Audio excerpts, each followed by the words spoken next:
Hello again and welcome to my video about Taurus and the first Taurus Decan, which is the Five of Pentacles. I'm really excited to be here with you guys today and to just quickly chit chat about the cards connected to this Decan.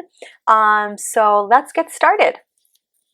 We have here the Hierophant card, the Empress card, the Magician, and of course the Five of Pentacles. So the big two, I think, for Taurus are really going to be the Hierophant and the Empress. The Hierophant represents Taurus, and the Empress represents Venus, which is the planet that aligns with the Taurus zodiac sign.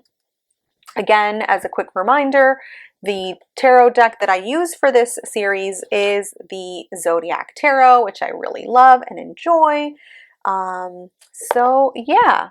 And then for the first Decan, every first Decan is very much so like the concentrated element of that zodiac sign. So that's why we have the two there that are going to be really the focus of this Decan. And we see that reflected here in the Five of Pentacles. Also along with this Decan, we have the Magician. So Mercury in Taurus. I think that the Five of Pentacles is such an interesting and kind of gut-wrenching card. It's one that always, I think when we pull this card in a tarot reading or whatever, most people I think are going to be like,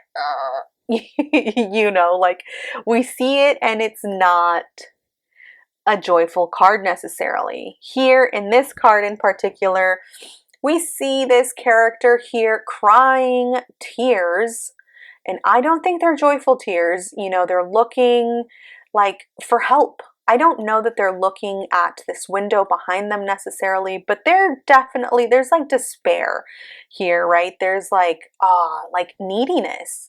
There's pain, there's suffering and all of that. And so it's kind of a tough one, to think about. But I think it's great to remember, or at least for me, something I was thinking about recently was how this card comes right after the Four of Pentacles and the Four of Wands. So if we think about things in Decan order, this is the card that just comes right before this Decan.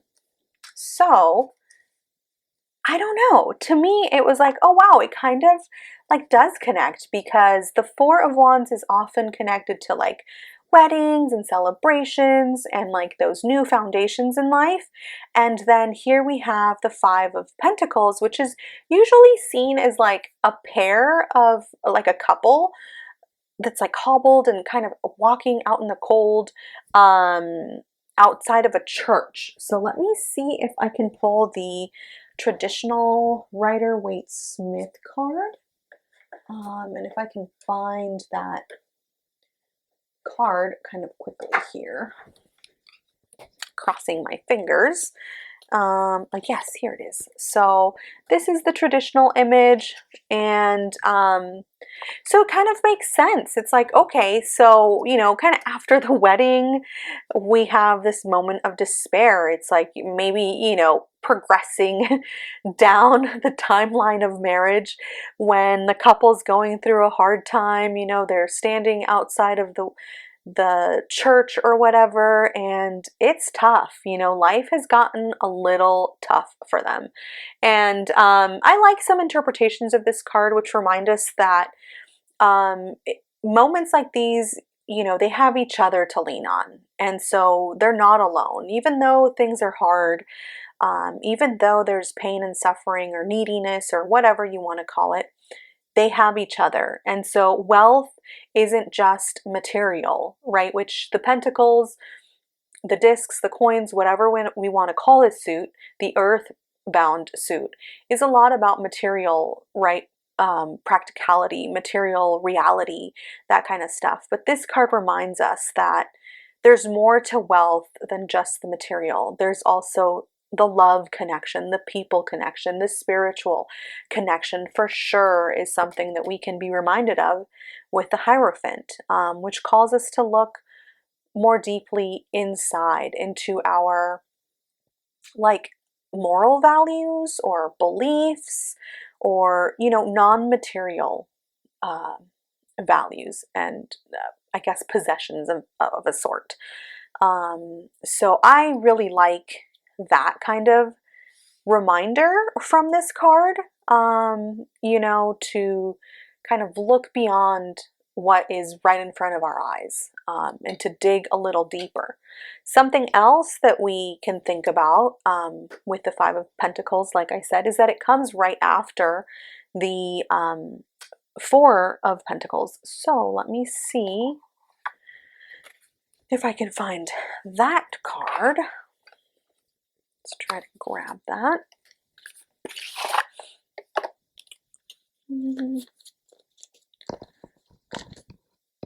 Yes, and so here is that Four of Pentacles card, which is often associated with like rigidity and structure and just that inability to be flexible. Usually in the traditional card, we have a person who has like pentacles all throughout, like on their mind, in their arms, they're standing on a little pentacle. Like it's just, it's their whole world, I guess, you know. And so I think that a lesson we can pull from the Four of Pentacles going into the Five is that when we are stuck and fixed on just thinking about our material possessions, just thinking about that money, that career, that whatever it is that's grounded in the physical reality and world, or at least what we perceive that to be, there's going to be some suffering on the other side of that. Because then we start to notice not only what we have, but also maybe what we lack. And we start sometimes to feel a sense of like doom and gloom, or we're not enough, or it's just not happening for me. Sometimes that's kind of the mind or the train of thought, right, that starts to come when we're so uberly focused on getting ahead in life or saving all of our money for whatever. You know, we just start to our mind, like our reality is going to see what our mind focuses on, I think is the point that I'm trying to make. And so when we're focused on the materiality of life, you know, we're going to start to see also the lack of that. And so again, just a reminder, I think, to look beyond that and to see other forms of wealth, to count our blessings, I guess is another way of saying that. Especially during this time of year, you know, it's springtime, the world is full of color and life and joy. And so I think it's just a nice reminder to look around, and just enjoy what is. So here, other cards that we have are Mercury as well. So Mercury is connected to the Magician, which is a lot about, I think, like desire. And I'm going to say like, I'll call it like goal setting, I guess, right? So the astrological year typically starts right in with Aries, so just the previous zodiac sign. And I think when we're starting a new year of any kind, whether it's astrological or just start like in January, New Year's, you know, there's a lot of like New Year's resolutions and a lot of pressure, I think, that comes with that. I feel like that's where this magician energy is, where it's like, oh, our desires, our heart's desires, what do we want? You know, we often want that money. We want to lose weight. We want something tangible and practical, typically, right? We want a new house. We want a new car, whatever it is. And so we're trying to make that happen, right? We're trying to make that magic happen.